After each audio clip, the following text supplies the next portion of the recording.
Hey guys, different podcast this week. We're going to get into all the normal topics we do on Talking Sports A to Z, but we're here with Kyle Brown of the Bottom Line Pod. How's it going?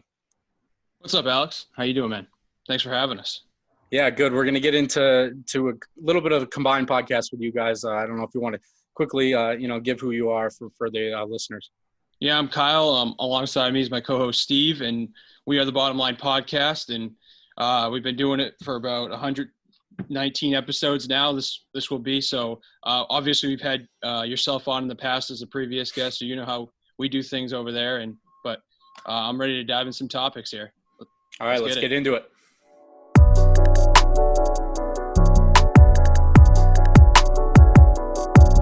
Welcome back, everyone. Alex Busch here alongside Drew Zlogar as normal, but also we're here along with the Bottom Line Pod. Kyle, if you want to get into your part of this.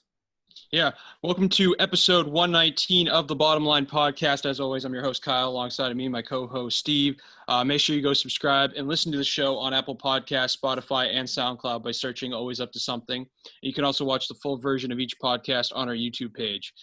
Next, you can give our sponsor Always Up to Something a follow on Instagram @_alwaysuptosomething_, and you can use promo code TBLPod on alwaysuptosomething.store for 10% off any purchase. Once again, that's TBLPod on alwaysuptosomething.store for 10% off any purchase. And finally, you can follow the podcast on Twitter and Instagram @bottomline_pod. Yeah, man. So it's a little special today. We get to have like a combined pod, that something I was kind of working on and I had brought up to you guys, and there's a reason why I brought it to you guys, because I have my brand Always Up to Something. Obviously, Kyle just read a little bit about it, but we focus with clothing and stuff like that, but I really want to branch more into like media content, and that's why I made sure that it is a sponsor of the podcast Kyle and I have together. But I also want to branch out into like other podcasts as well, and either sponsor them or just do like cool collabs and stuff like that, whether it's like giveaways or even just merch and stuff like that.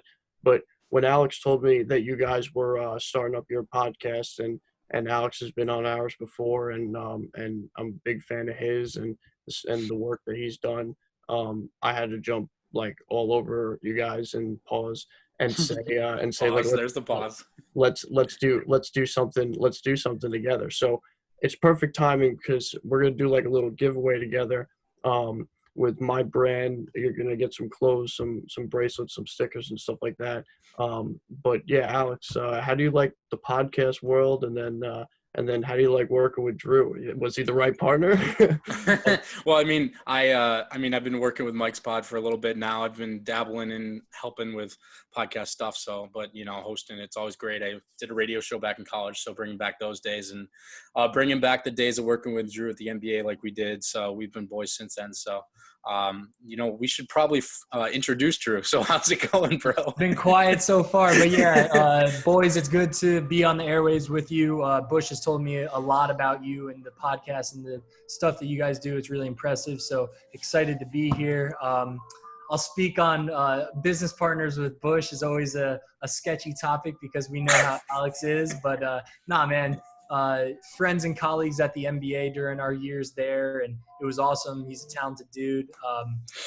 I think we work together well. We share some sports takes so that we have good conversations, but we also differ on some other things, so we have good conversations across all different sports.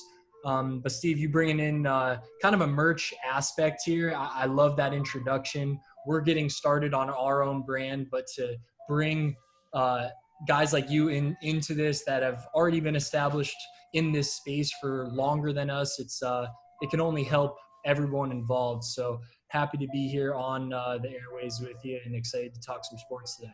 Yeah, I appreciate it. It's cool because like Kyle and I kind of gravitated to each other with the same kind of ways, that we both have similar sports mindsets. And then obviously we started our podcast with a Mike Stud umbrella over it, that we're both big fans of his. But it's cool that when like it's not forced or anything, and you guys just like knew each other for a while. Me and Kyle, we didn't know each other for a while, but after we started talking, it took a couple months before we actually started the podcast together. But it's good that like when you really get with like-minded people and then start to create content with them, whether it's like you're saying with like merch and a podcast, or just podcasting in general, or just content all across the board, whether it's your vlogger, as soon as you get together with people that are like-minded with you, just like super special stuff happens. So I was super excited to get into this podcast. But let's talk about some topics, guys. Alex, you had a few to kick off. Why don't we just get the ones that you wanted to talk about off the board first? Yeah, Drew, where do you want to start? You want to start with the NBA? Yeah, we could start NBA. Nothing too crazy has like broke since our last pod, but to refresh the listeners, if you haven't been too caught up, there's been a date of restarting. It was originally July 31st, but Adam Silver and the gang came out, I think last week, and changed that to July 30th. It's going to be a rapid, I think 8-game set of regular season play, and then we're going to get right into some playoff action. There's going to be a race for the 8th seed in the West. The Wizards are going to Orlando for the bubble to try to compete for the 8th seed in the East, but they're about 5.5 games back right now. So to make up that ground, Busch and I, we already talked about it. We don't really think that's going to happen. But I think the breaking news that we could discuss that's new is Kyrie Irving, who's the vice president of the Players Association, came out, and with everything going on in the media and everything going on in the climate of our world with the protests for Black Lives Matter, COVID, you're seeing some states operating at a different speed in terms of reopening, and some other states that are kind of just bypassing the health guidelines, and you're now starting to see almost a second wave in places like Texas and Arizona. So Kyrie came out and basically said that there's bigger things than basketball right now, and he was voicing that restarting play right now just isn't really the time. And Dwight Howard came out and kind of backed him. That's not big news because Dwight isn't the most reputable person to go with his opinions and thoughts. But the fact that Kyrie holds the stature that he does in the Players Association, I wanted to get your guys' thoughts of does it hold any weight? Because this is a sensitive topic. Obviously, he's advocating for the greater good in the sense of Black Lives Matter, those movements, and COVID for health safety. Those are very important topics, but bringing back sports, it unites everyone, and from wherever background and wherever you claim status that you are, everyone has the fondness of sports, and it could bring a sense of togetherness. So I think it's worth talking about how you guys thought about his comments, and if you think that they'll hold weight as these leagues continue to try to revamp and restart later this summer.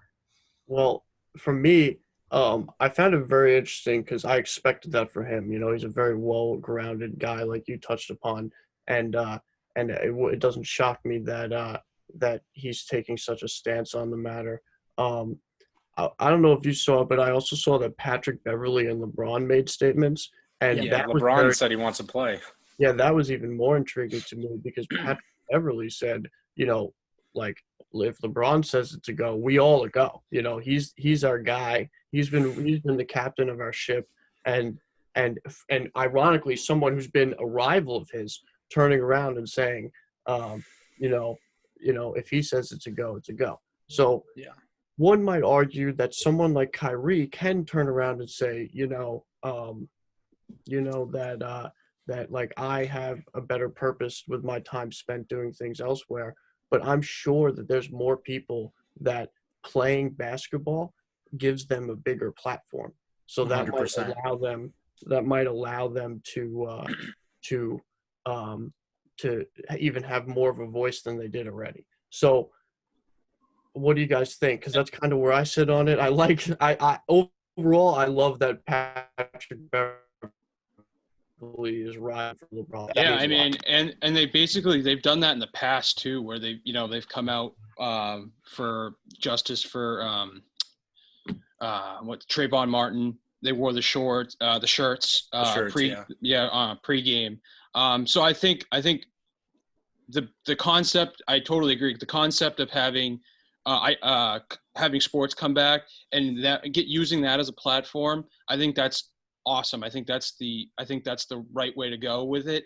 I don't necessarily agree with Kyrie. That's not just being a Boston fan. He's been outlandish about a bunch of stuff that he kind of just says it with, and that's just how Kyrie is.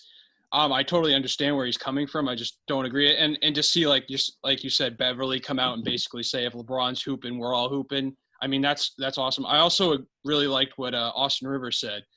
Basically, I totally agree with that entire statement where he was like, basically, by us coming back, the money that we make, we can put that money elsewhere and give back in that way. So it's more profitable and more encouraging if we do come back and play. So I totally agree with that whole statement. Yeah, I mean, I agree with all you guys. I think that Kyrie has a reason to say this, has a good point, but I think he's kind of overlooking the other point that sports are that platform. You can, as much as you can peacefully protest in the streets or in the world, you can do on a big stage that's on national TV. That's about as big as you can get, whichever way you want it. And I really like the using the money towards the right causes as well for the guys that are not in need of it. But I think that if you want to get back to, just from the COVID side of it, if you want to get back to normal, not playing sports is the opposite. But then obviously, you want to change in the world on the other stance. And, his whole thing is that it's not going to make a change and it's going to be normal. But I really think that that's where you can make that change. I think that people are coming around to the peaceful protesting in sports. You see people that were not agreeing with Colin Kaepernick years ago that are agreeing with it now. And I think that having basketball being one of the first sports back, obviously there's golf and NASCAR and things, but it's more predominantly black. There's more predominantly black players. So I think that it's a great platform for them to come back and use it correctly. So, we're not necessarily the best people to be talking on this topic, but I think that, having that kind of platform is going to be perfect for them. And, with what Beverly said kind of spoke to me in the fact that, if LeBron's going to play, we're going to play. It's really kind of, I don't see any reason for them not to be playing, because I think they're going to use it in the correct way. And LeBron always has. He's been a guy that's been for the change in the world, and I think that him and the players coming back are going to be using it correctly. Didn't they also say? Oh, sorry, Drew. Go ahead, man. No, didn't they say today? Didn't a report come out today saying that there's a few players that aren't for going to the bubble, but basically it's not enough. It's not compelling enough in order for them to shut everything down. Yeah. I mean, it's going to be tough to shut down. Right. Go ahead, Drew. That's kind of where I was going to come in. Like you were just saying, it's Kyrie is speaking out, and his message isn't blasphemous, but it ties into when, at the end of the day, this is a business. It's a harsh reality, and the league has been on a pause for so long, and Pat Beverly coming out and saying what he did about LeBron, it sounds like, to some people, it's like, oh, that's bullshit. Whatever he says goes. But in a way, LeBron is the money driver for one of the most revenue building leagues in the world. And with so many months now on pause, it kind of brings in the argument of, well, Kyrie, if not now, then when? Because what you're advocating for right now is that sports aren't as important as recognizing the protests and recognizing the public, injustices and those matters. So if now is not the time, then Kyrie, when is a good time? And I think that, Busch, like you said, sports as a whole are starting to come around to the peaceful protests. And I think that now more than ever, since we've had such a dramatic pause from sports, the ratings are going to be through the roof. I frankly haven't seen the ratings from this past weekend's PGA event, but I know I was glued to the TV the entire weekend because I'm just so starved of the content. So if you give me playoff basketball right now, you literally won't be able to like take me off my couch. Like I'm going to be there the entire 3 months watching it. So having and I think we're also discrediting how intelligent these basketball players are. And if they have such a humongous platform to use to their advantage to get the good word out for these protests and for these the statements that they want to make, like you said, the Trayvon Martin shirts a few years ago, I think that now more than ever is going to be a great time. And last point, basketball has never been the sport of kind of controversy regarding these types of situations. I feel like soccer, football, other sports in our world have come across the issues with the Colin Kaepernick kneeling, just other things. I feel like basketball players have always like leaned into the social injustice and the peaceful protesting matters in the right way. So I feel like that the NBA, if there's going to be a sport to reopen and use this time in the best way, I think the NBA would be it. Well, to piggyback off what you're saying, like, again, everyone has their own opinions and everyone has the right to their own opinions. And some people have a right to have stronger opinions than other people.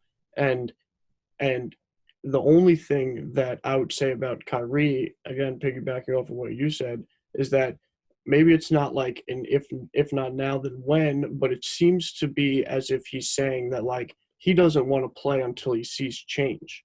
And a lot of this stuff is going to take a very long time to do so. And right now, the sports world does not depend on the social issues in the world. And when people like Kyrie turn around and say that, then it starts to depend on those changes and stuff. And if enough people like Kyrie step up and say that, then the league will have to depend on what's going on in the world. And the league does a pretty good job of, like what you're saying, of being supportive of the players and their viewpoints. So it's just a sticky situation to where like it doesn't seem like in Kyrie's world that basketball comes back anytime soon. So it's just, for me, it's just very interesting to how it plays out. And I also think no one's wrong.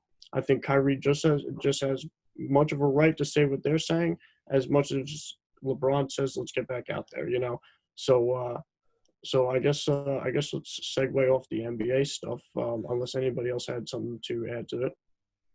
Yeah, no, that's pretty much, we all kind of have the same viewpoint. Yeah. I think one thing I want to add is just it's tough for Kyrie to look at it the right way because he's not going to be playing. I think that if he was playing, he might have a different mindset on it. But I mean, not necessarily on the whole issues, but just coming back and playing. It's going to be a little different, but we're all for change and having it happen. I think that, having basketball come back is going to be perfect for it. So, if you got, I think, next week we kind of go into the MLB, you think? Yeah, let's do it. Yeah. I mean, like just, this will be good to kind of pick your brains too, because we haven't talked to you about this, just the constant battle back and forth between the NBA or MLB Players Association and the league, back and forth about salaries, about game or season length, and everything here with the coronavirus shortened season. What do you guys think is going to happen? Do you guys see a season happening? What kind of side are you guys on? I've been super vocal, as Kyle knows, about my stance, generally speaking, on the whole baseball situation. And since we're together here, I'll say it here again. It's that, like, these guys are standing very far apart anyway. Get them on the field, okay? Like, they could be killing it with digital content, but they don't look at it that way because they can't monetize it like when they put asses in the seats. So since they only have the asses in the seats monetization mindset, they're struggling. And obviously it's not easy because of how that mindset has built up the way that things are done now. So they have to agree, disagree, and stuff. You know what I mean? Um, so for me, it's just like get the guys on the field and figure it the fuck out. Get them like what is going on? You guys aren't even standing near each other except for when someone's on first base, and that happens what, like 6 times a game?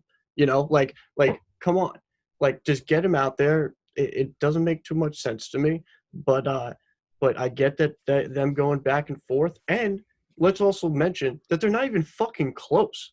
They're not even close. No, they're not even close. Yeah, they're not even. It's not even like, oh, we're like, they're not even fucking close. So like, for me, that's all I have to say, because I don't get why they can't get him out there, and it's just baffling to me that the MLB has just really set themselves up for disaster in situations like this. Yeah, I'll just piggyback quick. I think it's been going on for long enough that everyone has seen just the debacle that the MLB has made of this. And my biggest thing is, I mean, you could argue that during the game they're far apart, but the traveling and in the locker room, like they're still going to be close together. So the COVID serious people will come out and as an argument there. But my biggest point of why they're fucking this all up is, I'm sorry, Drew. They got a 60-foot dugout. They could put 11 guys in there. Throw the rest of the club. But we know the issue is money. Come on, like the issue is money. You cannot tell me that the fucking COVID people are gonna be all right, you get to first base, put a fucking mask on. Hello, you know what I mean? Like, who gives a shit? They can play baseball with masks on. I totally appreciate it, and I'm starved of sports enough that I'm on your side there. Hey Nike, make a cool fucking camo mask and put a logo on it that you can breathe through. Yeah, and start marketing your stars. Yeah, make it N95. Maybe they should start with that. Yeah, that'd be the first thing I'd say. I'd be like, all right, get me in the meeting. Hey guys, let's make a fucking N95 baseball mask. We'll sell 1 billion of them because the kids will want it, and we can get the guys back on the field. But go ahead, Drew. Sorry to cut you off. It just bothers me. Yeah, no. The thing that's just the most silly in my opinion is just how just incredibly selfish the owners look in this whole situation. The players are giving crazy pushback because shortening a season shortens their contract. So they're trying to restructure to be like, okay, we're already losing half our season in terms of months that we're now not playing.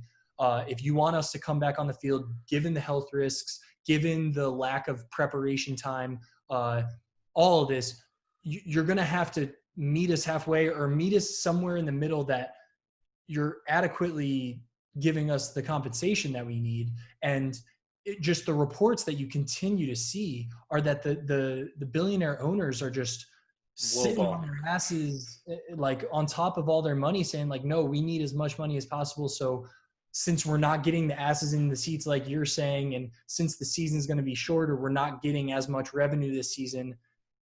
And that means that we're just not going to treat our players correctly. It's the difference between how the NFL, the NBA, the overseas soccer leagues have quickly gotten like through and past the monetary aspect of this. But the fact that the baseball, it seems like that's the biggest issue with them. It's a joke, in my opinion.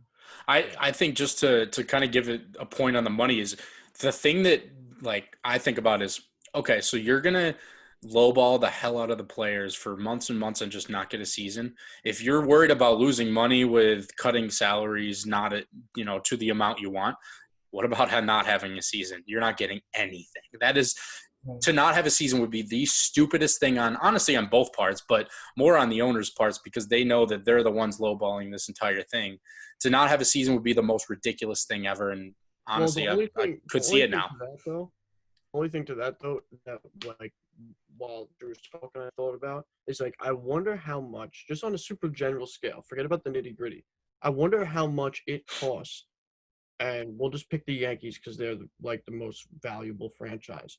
I wonder how much it costs them to put on a baseball game, including the people that fucking are playing the game, at the end of the day, what does it cost the New York Yankees to provide that event? And Dude, I'd love to take that number and then times it by 100 and whatever the fuck it is a game and see how much these motherfuckers are really making. Because you got that's the golden nugget of information that's where this disconnect is going. It's the billionaires are saying, well, we're going to lose a shit ton of money. Well, all the players association, the players are like, okay, dickhead, tell us how much you make in a season and how much you are about to lose, so that with that information, we could then meet at a good salary, middle ground. And the owners are just saying, no, we're not giving you that information. So it's just this, right. this But to Alex's point, it's a good Alex's point, they don't really if they don't have a season, they're also not spending any money. So yeah, but they're not making anything.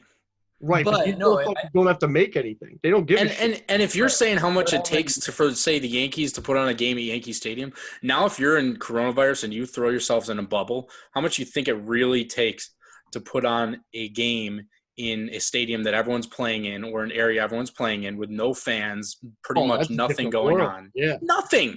Yeah, Are you kidding me? They probably eat dinner in that much. Freaking go play at a freaking high school and call it a day. My God, it's not that difficult. Like, this is ridiculous.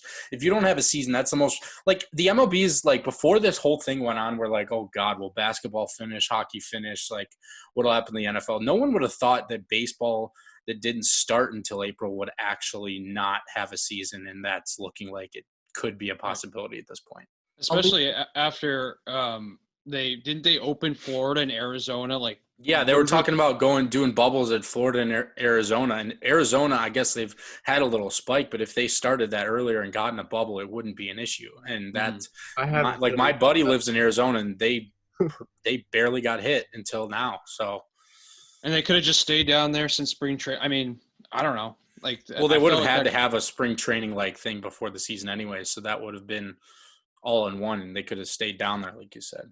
Right. It's absurd. It is absurd. Every sport is creating creative ways or thinking of creative ways to make this work. And they're just like, nah, we need your money or you don't get money. I'll leave it with this before we head off to golf because Busch, I want you to talk about the bets that you made and want to get your guys' takes on how the tournament went. But I'll leave it with this, that I feel like the general consensus is that the thought about baseball is kind of declining year after year after year, and the continued just debacle that they're making of this situation is not helping their cause. So hopefully they get their act together because they've been on a pretty public downward trajectory in the past few years in terms of public interest and things like that. A lot of people are even saying that baseball is soon to be out of like the big four of American sports, so they need to get their act together, or soccer's coming back. They're coming for their ass. Let's get UFC up there, right, Steve? Yes. Motherfuckers. Golf is a big four, in my opinion. That's all I have to say.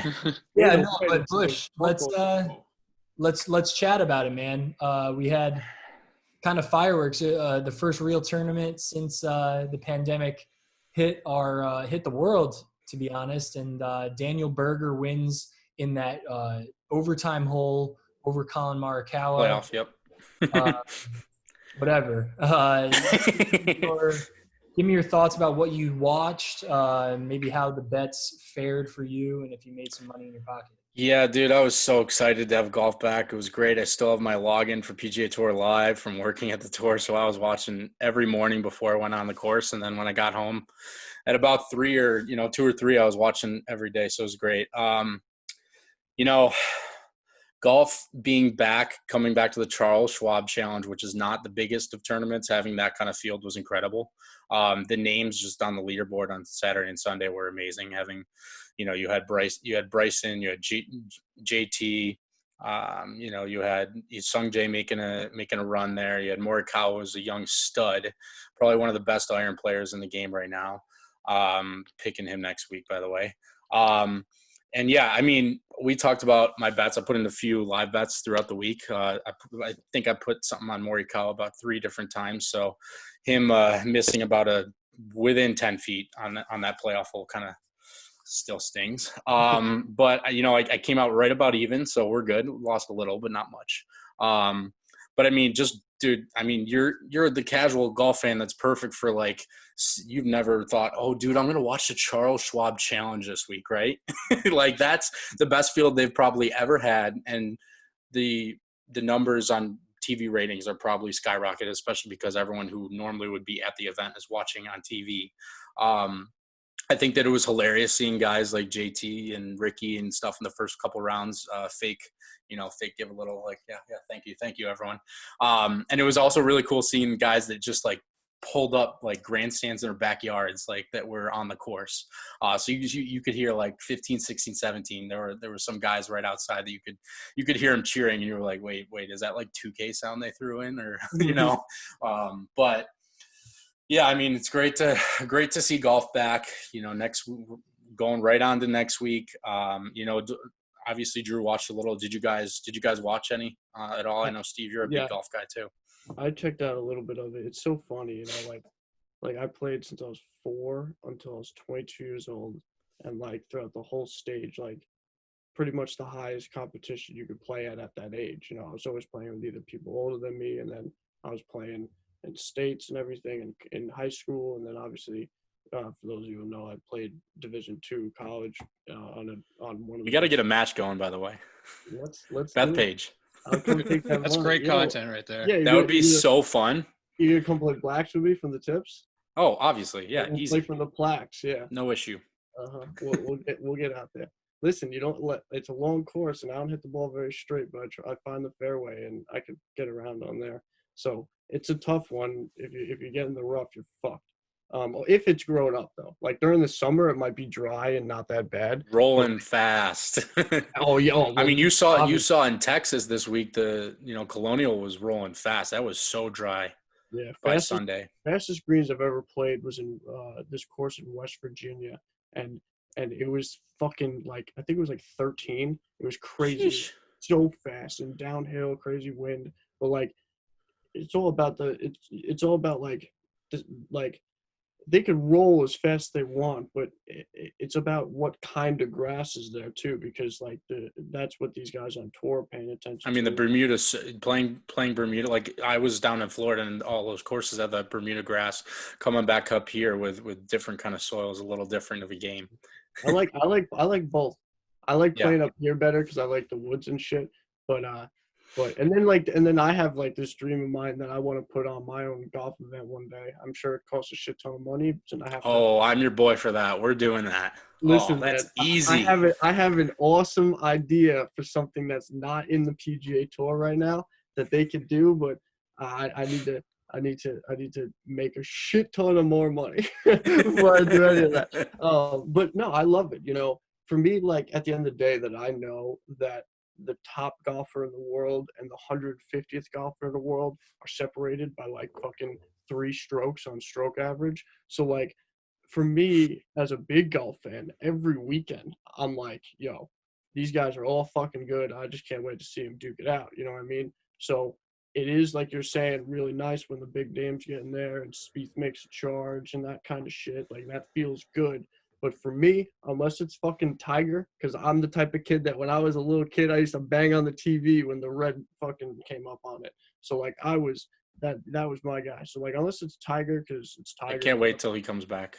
Oh man, if he put your money on him to win the Masters right now, bro. If he starts winning these majors again, your boy's gonna freak. I'll freak out. It'll be nuts after all the shit. He's not going to win a U.S. Open or a PGA though, but he'll win them. He'll win a couple more Masters. Win another. Well, he could win a couple more Masters, and he's got to win at least one more British Open for me. At least one. I just think U.S. Open and PGA, with the way his game is, it's too narrow of courses for him to play. Yeah, and too long. Yeah. Way too like U.S. Open, they'll stretch that fucking thing all the way out and have it as narrow as you're talking about. So narrow, yeah. And it's really tough. But yeah, I love it. And another thing with the PGAs, they do a great job with the social media and the media Shout content out. and stuff like and yeah, exactly. And but they do a good job with it, and they're on top of it, and they're not afraid to share the highlights, and they're not selfish with that stuff. Um so I mean, I love it. Kyle, is it on your radar at all? I'm not a huge golf fan, but I I remotely follow it from watching Sports Center, every now and then, and yeah, it's just something I kind of doubt. I haven't really even ever had the opportunity to go, venture out and play too much at all, like on an actual course. There's not a lot of good courses around where I live at all, but it's something I've always kind of wanted to do, but I would just, haven't really haven't had the time or a buddy to go with. But it is one of those things because I think that during this time that golf is back and there's not much to do or watch, that you are going to be getting guys like yourself watching, and maybe that last year weren't a golf fan or weren't even a golf player, that now that since they're so sports deprived or entertainment deprived, they're going to start watching this. And you're kind of like what Busch, you said, you're going to start to get a lot more of the common golf fan coming on and really take an interest. And when you have stacked fields like the Charles Schwab just had, typically you only see maybe a handful of the top guys. But I looked at the leaderboard the entire weekend, and it was just like so many of the names that you love seeing. Mm-hmm. If all of these tournaments continue to have the guys that we love to watch, it'll help the game grow. And I'm excited for it.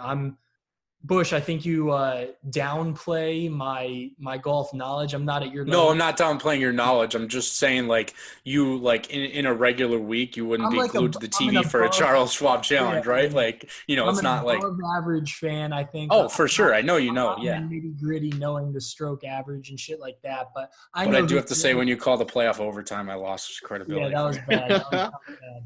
I take that back. But no, for sure, it's good to see that a sport that has always been respected by the people that follow it intensely is now getting that more public shine given these circumstances. And hopefully the ratings will show that people are latching on to it a bit more.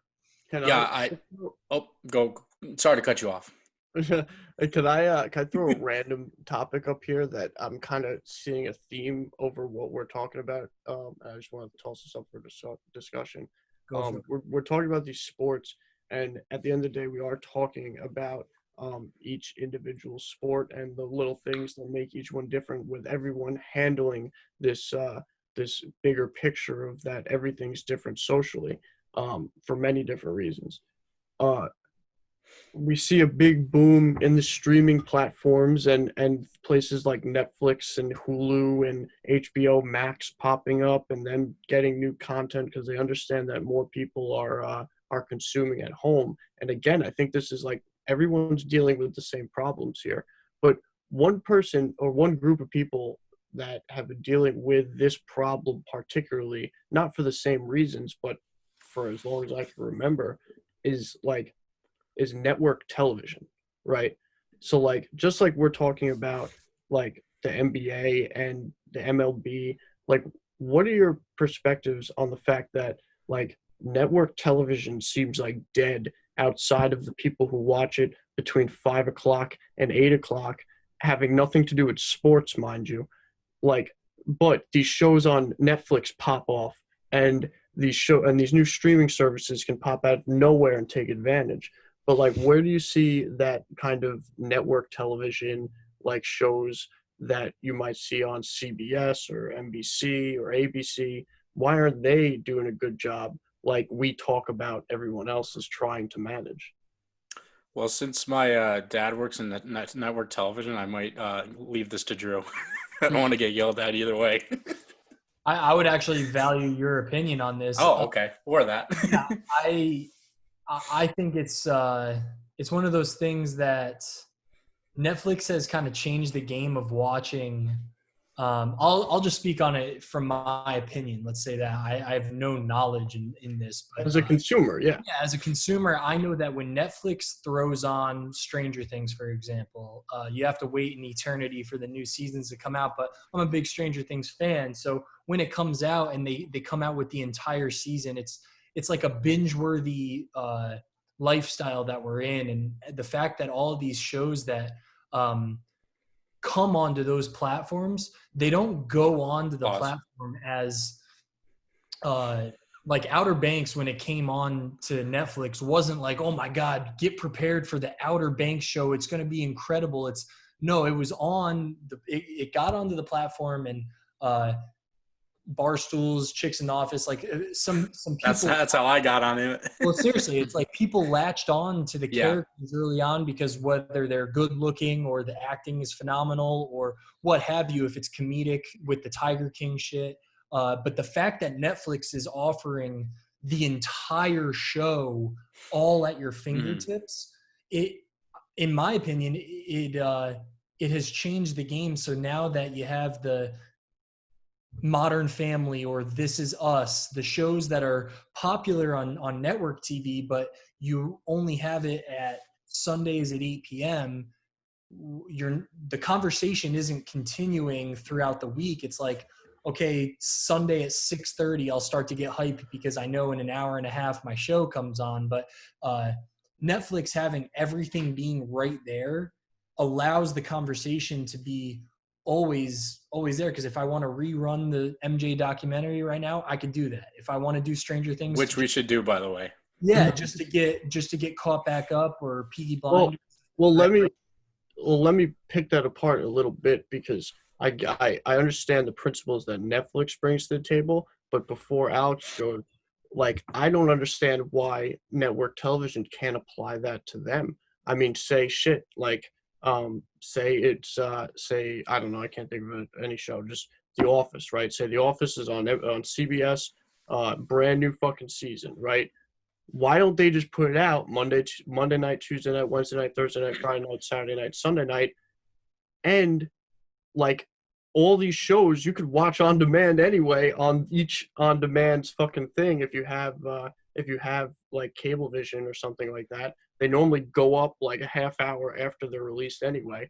I just feel like Netflix does a fantastic job with the accessibility, but they offer a platform or a scheme that could be copied. But Alex, what do you think about it? Or speak to where? No, I will. I mean, so like my whole thought on is network TV is never going to die, because everyone wants, no matter what happens, you still want live sports, you still want live news, you still want all of that. But when it comes to TV, everyone wants to binge something. Like me personally, the only shows I ever watch that are like, once a week or whatever is The Bachelor, and shout out. So, I'm not watching necessarily, like, even I watched the show Riverdale. I don't know if you guys watched that, but I literally did not watch the season on CW. I waited till they dropped it all on Netflix. So I think that with things like YouTube TV and Hulu, I think has a TV option now too, and all those coming into their own right now, is they become where, like, I have YouTube TV.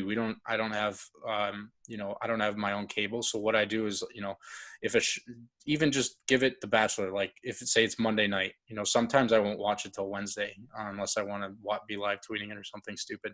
But like the point is, like, these shows become a la carte to that sense. But sometimes they're not as bingeable. But I still think, like, in its essence, the big live coverage when it comes to news and sports will never die, but shows they will evolve to that, wanting to be able to binge and wanting to be able to have that for you whenever. But I do think that, having pretty much 50 different streaming platforms. I just can't wait till you get one thing you can pay for and be able to watch everything, because it's frustrating having like Netflix, Hulu, HBO Max, NBC Sports Live, like Disney things Plus. like that. Like, dude, I have so many of them. It's ridiculous. Yeah, I know. So I'm sitting here and then Disney I turn Plus. around, like, how does the I look at Cablevision or network individually and just be like, how? I mean, you bring up like live sports and like that, I was kind of canceling out. But even news, right? You bring up news, fucking no offense. And if your dad works at news, I'm sorry, but the news sucks.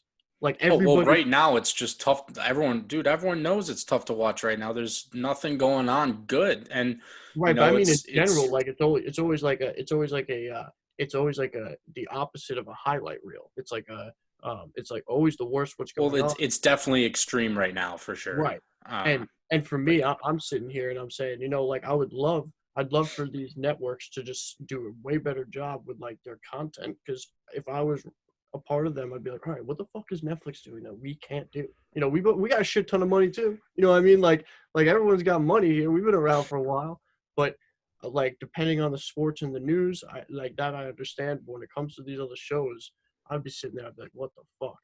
But was there any other topics that you wanted to get to? Yeah, I mean, I was going to give out some bets. The RBC Heritage this week in Hilton Head at Harbor Town Golf Links, great course. I used to go there as a kid. I love that tournament. It used to be the week after the Masters, so like literally everyone would sit it out because everyone's giving it all for the Masters, and then these young, it would be a lot of younger guys or older guys still trying to maintain their card and things like that. But you're getting a full field now that it's moved, so. I took a couple guys to win because the matchups aren't up yet. So I put a little bit on Morikawa after last week. He's gonna. I mean, the thing about Harbor Town is it's such a narrow course, and a lot of holes you're not hitting driver on. So I think that a guy that stripes his irons so straight and so perfect like Morikawa is going to be a great guy to pick, as well as his other buddy Victor Hovland, another young guy. Morikawa is a plus 2,300. Hovland's at plus 6,000. Another guy that's similar in just being such a consistent iron player is Sung Jae Im, plus 2,800. I took him, and then after seeing Bryson's just jacked self, that just Loved him. Dude, oh my God. I'm a big Bryson Right. guy, but after he got jacked and just, dude, his. Keep it in your pants. I was looking at like his driving distance every single time he hit driver. It's just unfreaking believable. So he's at plus 1,400. I'm gonna throw a little on him because I think that I even tweeted us. He's gonna win 2 or more times this year. I can just see it. He's gonna just attack courses. It's gonna be tough because he's not gonna be able to hit as many drivers at Harbor Town, but I think he's gonna be able to cut the corner a lot of times too. So there's my little spiel. The fuck up and just start to say, fuck it. Let me see if I can start to stripe it better. Kyle, did you have anything else before we wrap anything up? No, but did you guys mention your collab you got going? Right. Yeah, in the beginning, I'm not sure if you were like sleeping or what. Oh, I must have been. Yeah. Sorry. Well, either way, we could wrap it up with that, Yeah. and that Awesome. I'm really excited to get this giveaway kicked off with you guys. Um,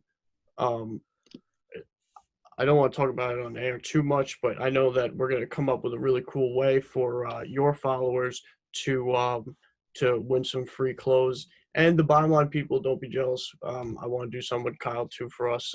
Hey, and they can join in on us for sure. Yeah, that too. Yeah, go show love to them and support them. So hey, listen, enter twice and maybe you get 2 free things. But your guys is going to be first. So I'm excited to get it going and give out some free shit because I always like to see some new people supporting the brand and everything. And I think you guys got a great thing going. You guys are really, I'm happy this happened. It went really smooth. And I think that's just a testament to obviously doing it with good people. So thanks for taking the time, guys. We got to do this again and maybe more often because it was great chatting with you. Yeah, just finally, you can follow us on Twitter and Instagram at Talking Sports AZ. We're on YouTube as well, and then our podcast is Talking Sports A to Z.